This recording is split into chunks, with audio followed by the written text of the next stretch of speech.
Hello car, e-mobility, finance and payment enthusiasts and seekers, IT consultants who work in the automotive sector, and anyone else who feels like joining in on our conversation today. My name is Dennis, and this little panel here is called Talking Mobility. We're talking about all things state-of-the-art as well as the future of mobility, what it entails, and the changes it might go through.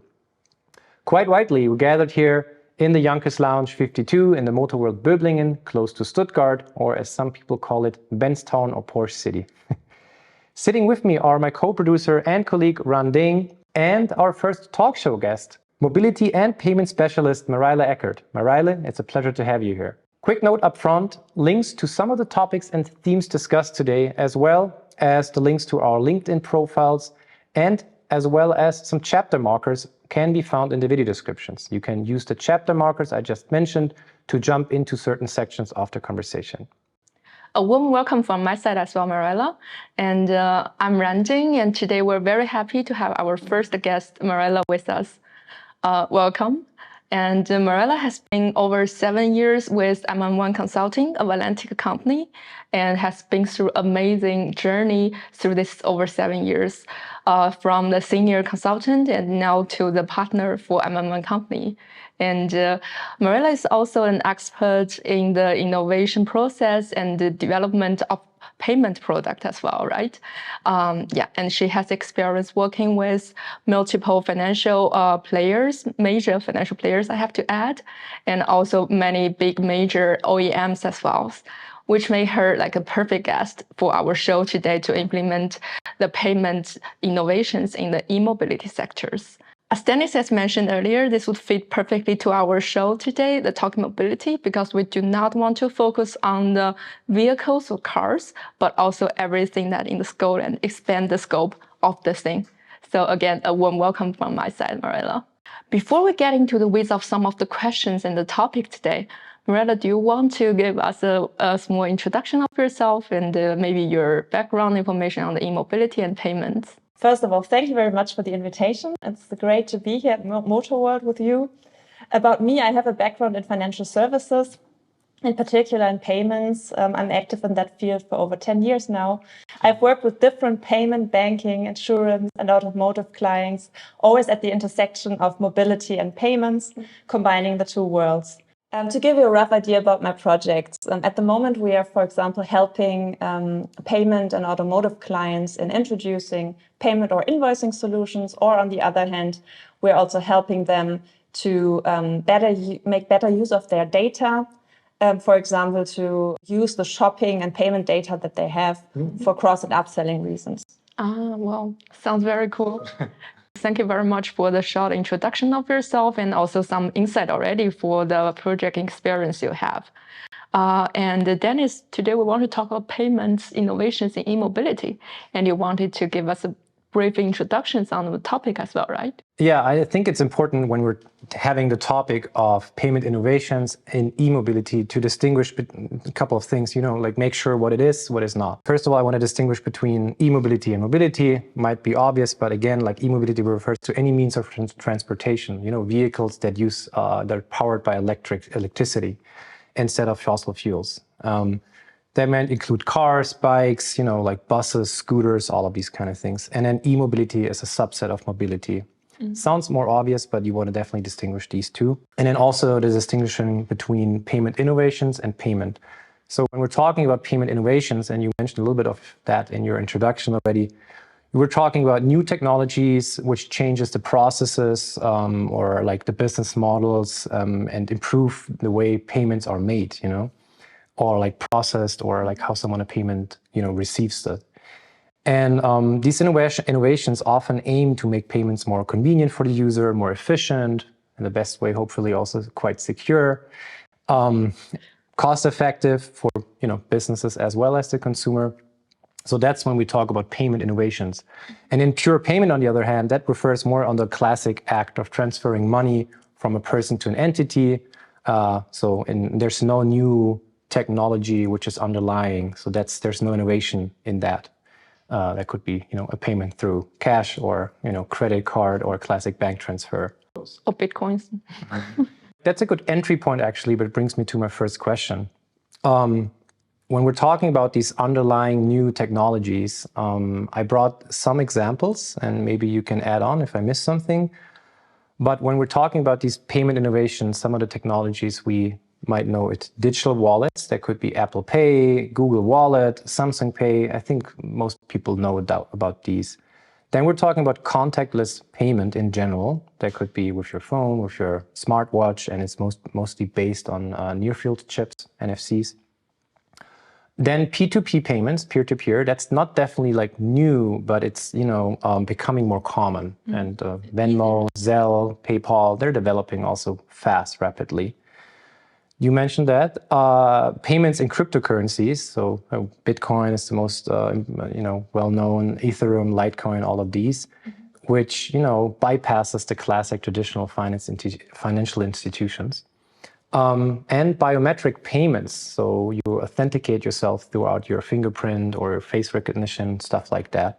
As e-mobility continues to gain traction and becomes more mainstream, I think the players have to make use of these trends, the ones I just mentioned, make use of the technologies. And my question to you, Mareile, would be, what do players in this whole e-mobility space, have to pay attention to or keep an eye on to make actually sense of these technologies to their users, to their customers? First of all, it's always very important to listen to the customer first and focus on their pain points. And then with a better understanding of the customer, the players can be able to analyze which payment technology suits the best. And when we talk about e-mobility, one predominant pain point that we always have is that the customers want to have guaranteed access to power.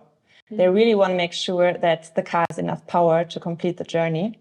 So the payment technology also has to support that. And this means for the payment technology that it should enable that customers can easily access the charge points without any complicated logins or authentication processes. That's very important. And we have to simplify the authentication processes. Therefore, players have to look into new technologies, like, for example, the delegated authentication. Maybe you've heard of that. Mercedes, for example, already introduced a delegated authentication solution together with Visa. And with this solution, it's very easy. The car becomes a payment device in the end. With that, two-factor authentication in the car becomes possible because the driver can just use a fingerprint in order to do the payment in the end. So it's a combination of the car and the driver in the end to make an easy payment in the car possible. So the real upside of it is, like, I could technically leave my wallet at home and not bringing one of my classic digital wallets, not bringing my smartwatch, not bringing my smartphone, and still feel secure while driving. Exactly. Because now I'm like, oh, I forgot my phone at home. How do I pay? Oh, I have my car, which I want to, put in some electricity. So that's where this fills in this small gap. I mean, not many people have ever their smartphone with them, but it might happen. So you might forget it, you're on the ride. That's where it really helps the customer. You have now the possibility to pay with your card. It's another device, right? Exactly. Okay. But at the other hand, one important technology that I see is also the digital wallets. Because, I mean, people are used to using digital wallets like Apple Pay and when paying for the coffee and so on. And this, I think, those wallets also play a crucial role in the car, because now also with Android Car and with Apple CarPlay, the systems are already integrated in the car. And I see a combination with this wallet payment easily possible. So drivers can make use of the wallets that they also use during their daily lives.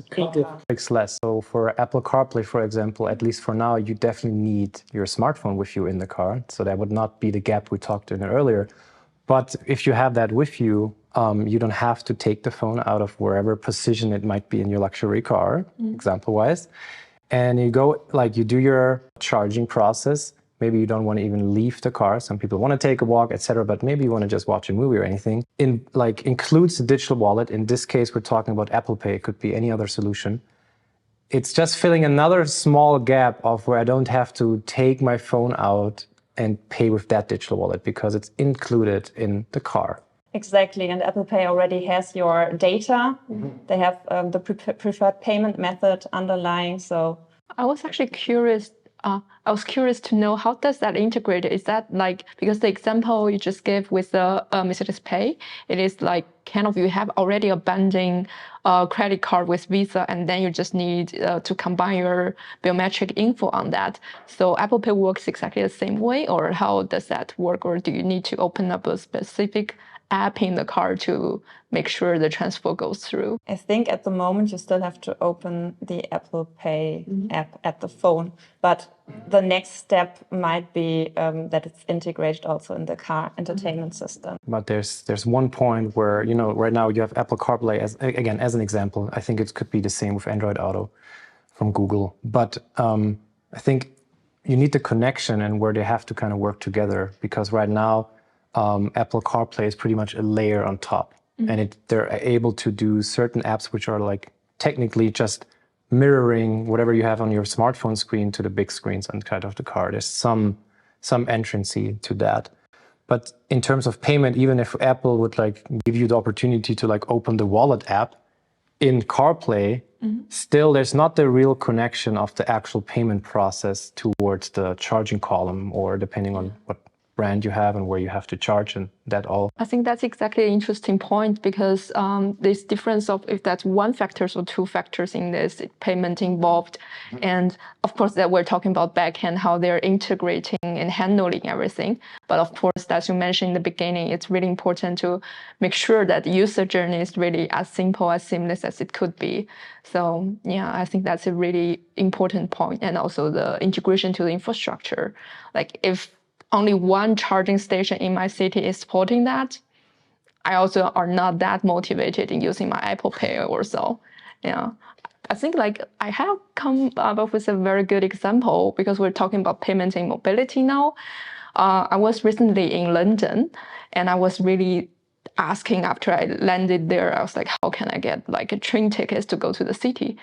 And then I actually bought like a paper train tickets, and was like, okay, the machine didn't recognize that. I was doing that super old school. And then I met my friends there and said, like, actually you can directly pay with your Apple Pay, and you just like touch your phone when you're entering and leave, and you check that again, and it's directly deducted. I actually never know how much I spent on the subway there, but it was really like a seamless process for me, and it was a very user-centric approach. And I guess with that payment involved in mobility in this sense, the underground, it's actually helping to make the user journey way easier. And as a user, I was very happy having these payments available. I think the payment solutions of the OEMs try to avoid also the two-factor authentication where possible. So, for example, when paying at Mercedes Me and the in-car entertainment system for example, for partner services there, I think that Mercedes can, for example, also directly avoid the second step and just make one-click payments. But it really depends on the transactions. Okay. So I asked you what these main players need to be like pay attention to, and your main answer would be like focus on the customer, like in the end solution. But during that process, they definitely have to also like look into cooperations with other players in the field to make this, you know, whole, what you mentioned, seamless like experience for the users. So isn't there a hard challenge of the whole integration within all of these players? Is that a big issue for, let's say, for some of the OEMs, for example? Yes, I think that's the issue, especially in the EV industry. Well, that's very nice that you already mentioned that it's specifically important for the e-mobility. I actually also prepared some questions here on the payment and lifestyle, like a new ecosystem for the mobility and the choice of lifestyle of the customer. I'm curious about your point of view on this. We know that mobility and the payment innovations, they're actually around for quite a while. What do you think is why they need to be integrated to each other now, and why it's like specifically important at this point of time? In the first place, I think we need payment innovation to make EV charging more convenient for the users. But I've also touched on the topic of regulation before a little bit with the authentication, because there, for example, in the delegated authentication process, you have to make sure that you comply with current regulations. If we also look at the regulators, we quickly see that they put a lot of pressure on the market, but in a positive way, because governments now incentivize EV charging a lot. We see that with different regulations around the EV adoption. But on the payment side, we also see some regulations. For example, in Germany, the Ladesäulenverordnung. Okay. And the Ladesäulenverordnung is the charging station regulation, it's called. Okay. And this regulation should help that all drivers can pay with their preferred payment method. Be it, for example, cash, because some people still prefer in cash. Actually, in Germany, it's still quite common. But on the other hand, also credit cards and all other payment methods that are currently on the market. That's a good push from there. Yeah, exactly. What is your opinion on this choice of payments that is reflecting their lifestyles? Because like, as we talked about, there may be people that actually super old school and prefer to pay it per cash. And there are other people that it's like, I know you never bring any cash around you. It's like your Apple Watch all the time. But when it comes to mobility, Mareile, what's your opinion on this? Does people's choice of their payments actually reflecting their lifestyle when it comes to e-payments for charging, for e-mobilities? For sure, to some extent, conclusions regarding the lifestyle can always be made. For example, a digital native driving a Porsche might always use Apple Pay, or a digital consultant as we are. But of course, there are also some occasions or some situations where other payment methods just make sense because they are more convenient. Mm-hmm. So I think it's a combination actually in the end. We're in the shop talking mobility here, and we know that for mobility experience, the ecosystem we build around mobility actually have been a hot topic for a while now. And Mareile, you're an expert for the innovations for payments, and I want to see what do you see as the role of payment innovation in that mobility ecosystem thing. You're right. The concept of ecosystems is in general not new. Every ecosystem is always very hard to administer as many different parties are involved. So it becomes very complex. Processes become very complex. And I see payment innovation here as a crucial enabler to facilitate those very complex processes. Connecting dots, right? Connecting the dots and bringing the parties together actually in the end. And we also see currently many payment providers coming up with very innovative solutions around this EV ecosystem. Mm-hmm. So, for example, Riverty, Deutsche Bank, or Stripe are offering really tailored solutions to this whole payment. So it's tailored to the e-mobility specifically? Because exactly, yeah. They are also involving the charge point operators or they're servicing charge point operators, parking operators, OEMs. So everything comes a little bit together because they are the enabler. But I think that's a really good point, that why payment is getting a more and more important role in this, because everything's so connected now. And for classic OEMs that know how to build their cars, I think it's really like a new actually cash flow for them, and bringing new data and new cash, no kidding. Like since when cars start to dealing with money in it, that's exactly the point. Like you're bringing this new blood, more engaged customers into this whole industry. Yeah, sorry, I was like... The past cars has been something where you throw your money at, and now the money in. Yeah. I think that's really a good point, that it's actually connecting and make the whole ecosystem more alive in a sense. Yeah. Yeah, the car and the OEM becomes a little bit like a marketplace because they're onboarding different partners into their entertainment system. And also can earn from every transaction. That who doesn't like that? I think that's where over mobility itself, the e-mobility specifically, brings in more parties to the place. And actually, I would kind of move it over to my next question from my side. The key players, right? That's what we kind of talk about. That's what we mean by the parties, the stakeholders. And I found a very interesting acronym I didn't know earlier, which is like EMSPs, the Electric Mobility Service Providers. And that would include many major players. So they have a new cluster name called... I think that's how you would... EMSP. Mareile, correct me if I'm wrong, but I think that's that's correct. That's kind of the cluster, the EMSPs, the electric. Identify them as the EMSP player. Yeah, and just to come up with some more acronyms, and I think one of them you mentioned, I want to list some of those. So OEMs, original equipment manufacturers, we know those, the automotive manufacturers, Mercedes, Volkswagen, General Motors, Ford. Not to be confused with the, pure EV manufacturers. That's not OEM. So Tesla is not an OEM in that sense. Obviously, sometimes we're mixing that up because when we're talking about cars, we want to put that in the same category. The next one would be CNO or CPO, so the charging network or charging point operators. I think, Mareile, you prefer the CPO, the charging point operator. Technically, we're talking about the charging columns where you want to drive your car at charge. Governments and regulators, we also tapped into that for a second. Cities and governments, they have to make policies, regulations to push stuff or to stuff certain things, I guess. Standards, like to have certain, make standards, actually, you need these, regulators to introduce them. One thing I haven't thought about is the next one would be charging equipment manufacturers. So someone who's making new developments in the charging cables, in the columns. Players could be ABB, Siemens, Schneider Electric, and I guess there's many, many more examples in all these different countries. Then the power companies, the energy, the utility companies, big player, I think. I will come to that in a later point, but you were mentioning Deutsche Bank, and you mentioned Stripe in the same. That's PSP, the payment service providers. I guess there's more acronyms, but it's one of them. Other examples, I know PayPal could be one of those.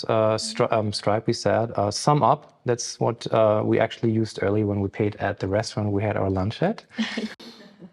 So I think, it's a collaborative process of all of these players. But Mareile, my question would be, which one or which ones do you think are most important when it comes to the payment innovations and why? Like, who might be the main drivers of the actual payment innovations? I believe that all of them play a different role in this whole game. So they're equally important for the payment innovation, but they also contribute to the payment innovation, each in a different way. So PSPs are important because they are the closest to the customers around payments. So they know the actual payment behavior of the customers. And they, for example, also know about the payment trends and the current needs of the customers, such as, for example, buy now or pay later solutions that are now coming up. And they also understand the whole needs and pains during this whole payment journey and have the ability to find a proper payment solution for their client. OEMs, on the other hand, they have the information about the driving behavior. They designed the car. They should have the most information about the needs of the driver instead. So with regards to payments, they also started, as I already mentioned, to develop their own solutions, therefore, because they have a lot of power and now also learn more also about the payment behavior of the customers. So they are really now also in the place to develop really innovative payment solutions that fit the needs of the drivers. So in direct senses, it means like you maybe as a PSP, as a payment service provider, you have all the knowledge about payments, but as the OEM, you know pretty much the data. How often do they charge my vehicle, the car? They need to charge. They have the technology in the battery, and they know of this orchestra of charging, and you have to bring that data to the PSPs. And in between some of the players I mentioned, like the charging equipment manufacturers, they have their knowledge.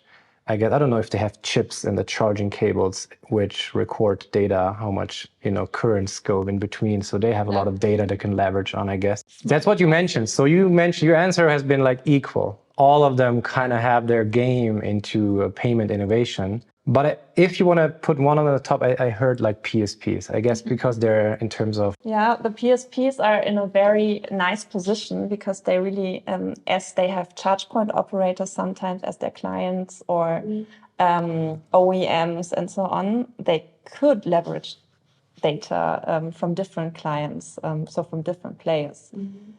So yeah, this brings them in a kind of unique position in the end. Even if they could not put real life data from clients or people or individuals or anything, still they have knowledge about the orchestra in general, or could do like averages of all of that instead of just taking actual data from someone. Still, they have the knowledge, right? And I think we're having this approach because I think all of us having a really like user-centric way of thinking. And if we put that in these scenarios, like those payment providers, actually, they are closest to the payment behavior of the customer. And if you want to design this whole user experience, whole user journey around payment, and they're the one who knows the best. But you know who the player who just emerged from that sphere is the CPOs, no? Because that has not been CPOs, it's the charging point operator. Thank you. Yeah. They also play a crucial role because they know the best how this whole EV charging journey works and what their customers need with regard to this charging experience. And there, for example, it's very important that the point of sale technology is in the end compatible with many payment solutions. So in the end, when I'm driving an EV, I would want to stop at charging stations that would allow all my payment methods that I'm used to use. So it has to be as seamless as possible. And there, the charge point operators also play a crucial role in the end. Or we talked about that OEMs have the vehicles, so they know when people charge, but they only know need to charge. Or what they need to charge, sorry, yeah, that's great. But they only know it for their cars. The CPOs, they know it for all cars which are able to be charged at their stations. And once they open up their system a little bit or try to figure out solutions where you can charge many more brands, which includes the payment, you know, that's you get it. But they have a lot of data for overall from it comes together. They have all the data from all the different payment providers they work with and from all the OEMs. Yeah, all different factors there, right? Yeah. Like, for example, different approaches. Tesla is having their own supercharge stations built everywhere. But of course, I think in the future, there will be more and more like brand agnostic stations around. It's just like we'll make best out of the facilities. And actually, that's a good question that just came to my mind. Who actually are behind these charging stations? Are they more from the car manufacturers or are they from electricity operators?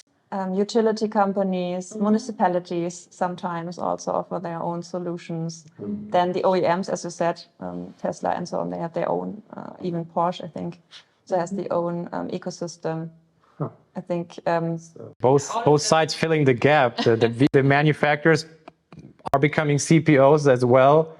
Then the other ones were like the utility companies, they built their CPOs, and then also, I'm not sure, do any payment providers build their CPOs? I don't think so, right? No. Like the new charger system from Bank ABC or like from classic financial institutions, which like coming in from that perspective into the game. I think they really focus on their payment processes. But I think they're really also squeezing the juice out of the whole ecosystem in another way. Yeah. Because if you're charging and it's kind of like the gas station, but you stay there for 20 to 30 more minutes. And of course you want to do something. Probably you buy coffee, you buy some snacks, or you maintain your cars while you're charging it, making some friends, talking with people, well, just buy from some events tickets together, like all potential use cases for this. Thank you for the great insight on the major players that actually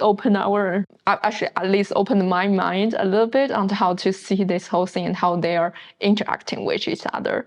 I guess with this sector, with the growing tendencies of cross-industry cooperations, could you please name some best practices of some current existing solutions? Because I am not an EV driver myself, so it would be really help me to imagine how this whole payments around e-mobility is like today, and what can I imagine it for the future?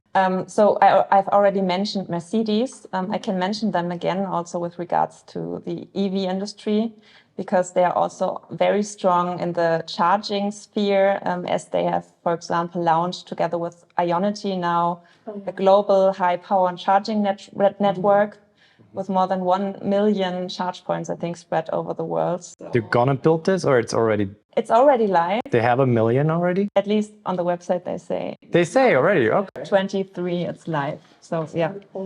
And there you already see this cooperation with IONITY as a utility company. That's very important to include the ecosystem players in this whole game. And in combination, of course, with their in-car payment solution that they developed with Visa, for example, they will stay a very dominant player in this whole industry. So yeah, that's very interesting from Mercedes Pay that they're doing this. Is there any other best practice, maybe from different players? And what I also find very interesting is the bidirectional charging from Nuvve. Maybe you've heard of that. They have a vehicle-to-grid solution, and they allow the EV drivers to earn money by selling the excess energy on their batteries, which is, I think, a very nice business model, because sometimes the car just stands around, you don't need it because you're on vacation and it still has a battery. And in that situation, for example, they would take the energy, sell it on the market, and you earn money from the energy. So a couple of bucks you're making, right? It's not much. But I thought that through. So I still want to have some, capacity left when I come back from my holidays. So I just uncharge my car as much as, I would need after my vacation. But during that time, I can put that power back into the grid. And if I scale that, like for one user, it doesn't even sound like it does make that big of a difference. But if you scale that over a city and over a country and all that, I think it helps to stabilize the grid. I have a question on later, but I didn't know that. Who did that? Nuvve. Interesting. Wow. Yeah. And what's also very interesting that it's combined with a blockchain-based payment platform. Okay. That's exactly, I think, how they could all meet together. It's decentralized, so all these charging endpoints are smart devices, and they know actually at this point from the big data behind, I know I need to actually take some energy back, and then you can basically raise the price. Yeah. And the drivers will be very happy and the incentive to charge it back. And I think that's so smart. This solution is service everyone, basically the customer, the grid stability, and also, of course, those smart players who is like putting their feet already there. Yeah. Is there any other best practices or? What I really like is a combination of loyalty programs with the charging apps. Kia has a really nice example of a charging app that they company with Encharge, a company that combines smart user engagement with value-added services. So customers can accumulate EV charging credits, for example, by when they give comments about their charging experience at the different charge points, they can earn those credits, and then they can exchange it or redeem it then for the charging sessions of their cars. So it's right inside the Kia app. Yeah, it's inside the Kia app, and for example, when you are charging the Kia car, the Kia EV, you can redeem the points and just reduce your price for the charging. That's really smart solutions. I think that works basically for everyone. For the end customer, you got more discounts, a voucher or something with your loyalty point. And for the OEMs, like you got more loyalty customers, it's better for your retention, after sales, everything. And you're building your network for partners as well. You can provide different services, food, drinks. I mean, that's an amazing idea. And they have, even with this Encharge partner, they have integrated many different online shops. And you can also earn the points at the online shops and then redeem it for the charging. So it's a whole ecosystem. But it's only inside the Kia world? Is it already interoperable with other players? As I know, it's only inside the Kia world so far. Could be a next step. Is there any more practices that you brought us? I have one further example from the truck industry, because I believe that also truck drivers will very soon also benefit from payment innovations. A typical scenario that I could imagine is a truck driver approaching a charging station. The truck has automatically reserved the charging station, so could charge there without waiting. And the driver could order from the truck a coffee that's automatically then brought to his truck. So he doesn't even have to leave the truck, and also doesn't have to leave the truck for the payments, because he can just authenticate the payment with a fingerprint, for example. So this would be very convenient for truck drivers. And one other scenario, or more negative scenario I could imagine, is a breakdown of a truck, where the truck driver driving the truck at night, having a breakdown, and he has to be authorized to authorize payments, for example, to the towing service and so on. Okay. Because very often fleet operators only can authenticate the payments for That this. would be a good solution for the truck driver. Exactly. And in that sense, for example, in those situations, it makes sense that the truck driver can automatically initiate the payment from the truck and is authorized to do that within the truck. Because they're trusting the truck. And since the fingerprint reader, as an example, there's other authentication scenarios, but since it's a fingerprint reader which is built into the truck, they're not really trusting only the driver, but the truck. Exactly. And that's very good for the fleet management as well. Yeah. Then you have everything in control, don't need to embrace everything afterwards. So, wow, that's very good innovative part from payments that brought into the truckers, drivers, as well as fleet management. And I would like to move it over to some of the big challenges in e-mobility and payment innovation, therefore. And I think, I made a list for myself to just repeat some of them. I think we mentioned at least some of them. One is the interoperability between the different charging networks. Next one would be the lack of standardization in payment methods and, also the protocols they're using.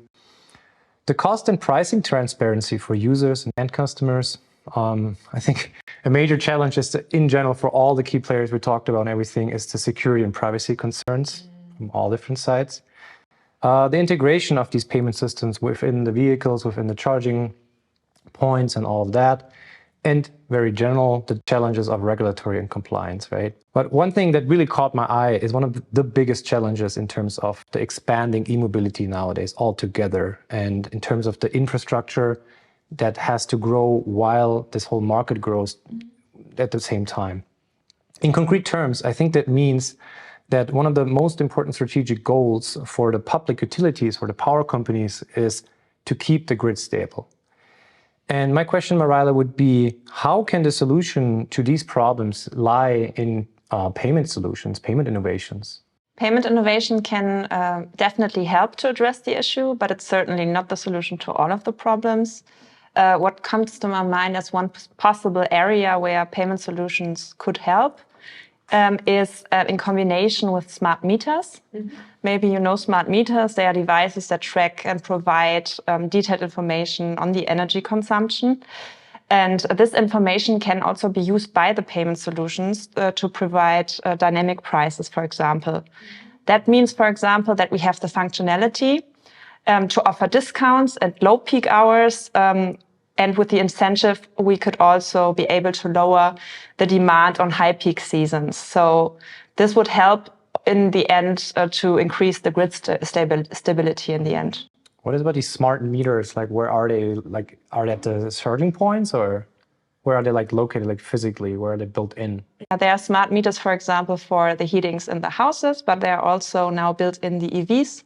In the EVs or in the vehicle? Exactly. Okay, interesting. That's like your electric meters, but the electric meters for your you remember we have the pictures in the mornings, like the Tesla is building actually 3 different displays. Maybe that could be a not so smart meter. Yeah. The display of that meter. Yeah. I mean, meter in the sense that's showing how much batteries are still left there. Yeah. One thing that came to my mind while thinking about that the solution is definitely not to all of these problems in payment, but the player we mentioned earlier, the PSPs, the payment solution providers, don't they have all the information when, where, and how much of energy is needed, and could sell that or provide that to the cities, communities, power utility companies? And aren't these players who have all the data, all the information? Actually, they have to anonymize a lot of the data, which is why they don't have all the data. They have the information about the transaction. So, for example, the time of the transaction, where you charge at a charge point. They also have the information about how much energy you consume or you charge in the end. And I feel they probably don't want to use specifically who charged how much, when, and where, neither. For them, they're utilizing that as a data pool, like a big data we're talking about every day now. It's more we know at this point of time in this area of the city how much cars are charging, and then it is peak hour for the e-chargings. And I guess that's already quite good for them to trying to balance with the price of stability of the grid.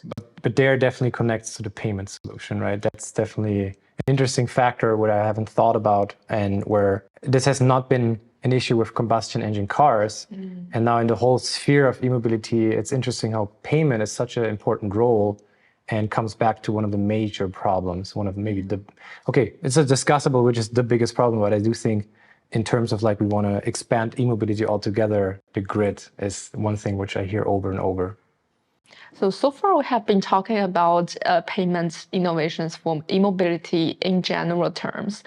And we know that when it comes to digital affinity, it really differs a lot from markets to market, from country to country, even from region to region. So Mareile, I would like to ask, what's your opinion on these different characters of different markets?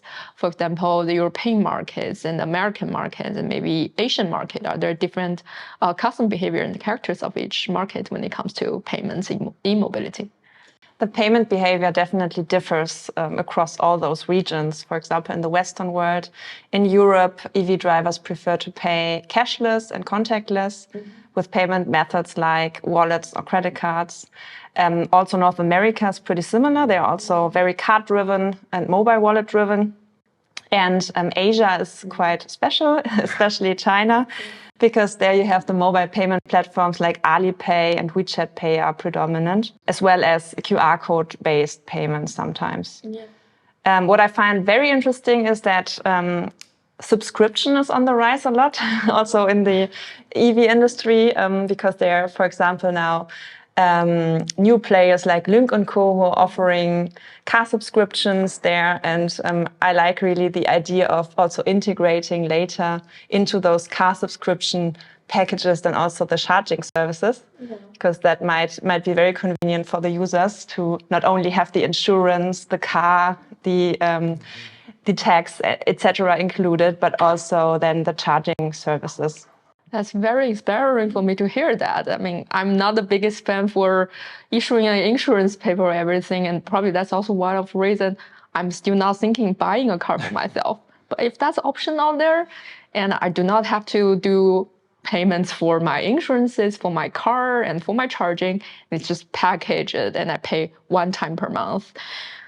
Saved my life. I would love that. With Lync&Co, you can even rent the car to other private persons while you are not using the car. Subscription, it's my car. Is it my car? No, you can even subscribe only to the car and don't own the car, but still rent it out to other people and earn money with it in the end. It's like subleasing your apartment. It's like subleasing, but subleasing my car. Yeah. And but is that service already like? I think I saw it in Europe. It's a Chinese company, so I'm assuming they're also already in. It's Geely Group, right? And they're also in North America, as far as I know. So, but I guess like they have different strategy. Like it's the same subscription model, more or less. And more or less, they have at least in Europe this 500 euro based pricing, and also in Swiss francs they want to adapt it accordingly. I mean, it's even the. So it's there in Switzerland already. Also? Not yet, but I think it's on the roadmap. So that's where the markets kind of come together in terms of a new payment solution over in the e-mobility space. So there's differences, and I guess that sounds almost like an example where you can use throughout a new method, same thing in different markets. So that's also quite an interesting aspect, right? Yeah, I think if I remember that right, they're doing subscribe only here in Europe, but in China they're also selling the cars. Like you can do that the traditional way if you want to own your car. In Europe, you can also buy the car. You can buy Lync&Co, right? Yeah. Okay. It's very smart of them. Yeah. We're talking about Europe now. We're sitting here in Europe now. So next question will be more like different market differences in Europe area. We know that Europe is like very segmented market when it comes to specific charging. There's different electricity providers. Different countries have different ways of producing electricity. For example, Germany, you don't have the automatic electricity anymore.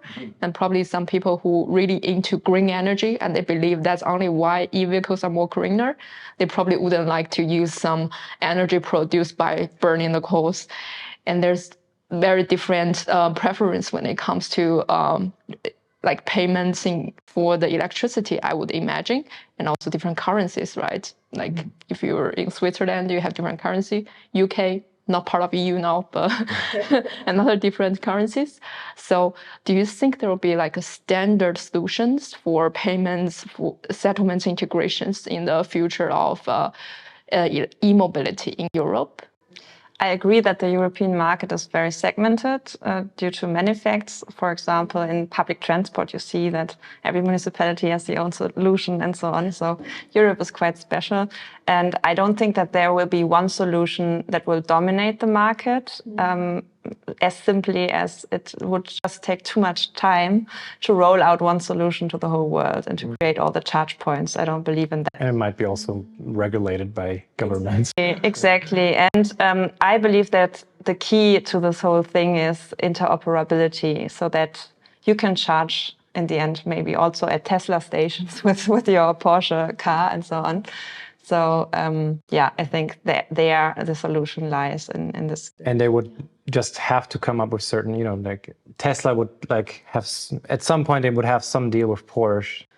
Exactly. To get enough money out of it and still have their brand thing going on. And I do believe in that too, because in the long run, the more it grows, these companies, even if they're like competing against each other, at some point they're coming to the point where they want to sell you the car or their service or their payment subscriptions or whatever, and they have to integrate with the other players in that space. So at some point, the customer may have enough force to like squeeze these companies into this interoperability, as you're mentioning.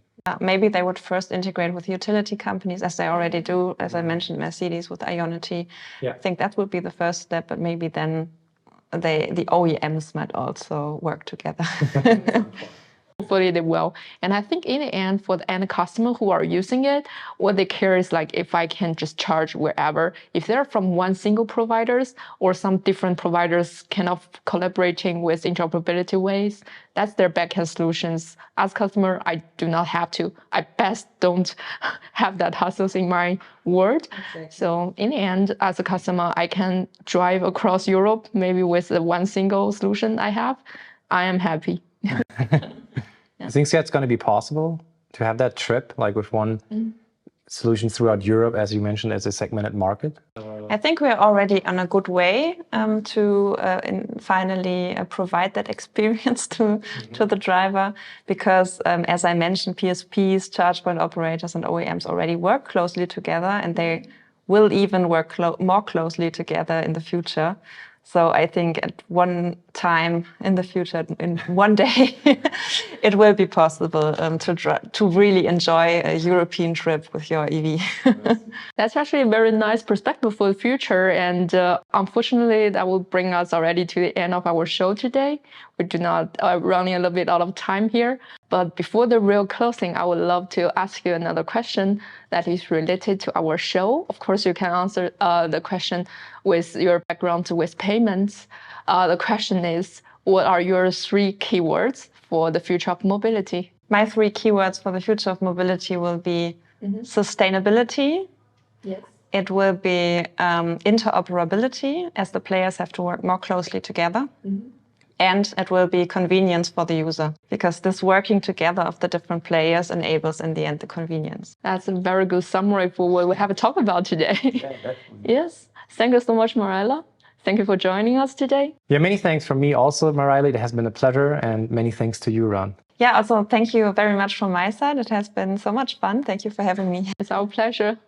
And if you want to learn more about payment innovations and e-mobility in general, feel free to contact us. You can do this via LinkedIn. The links to our profiles, as well as the link to the website of MM1, can be found in the video descriptions. We welcome any comments and suggestions, and we're all looking forward for the next episode of Talking Mobility. Until then, thanks to everyone who tuned in.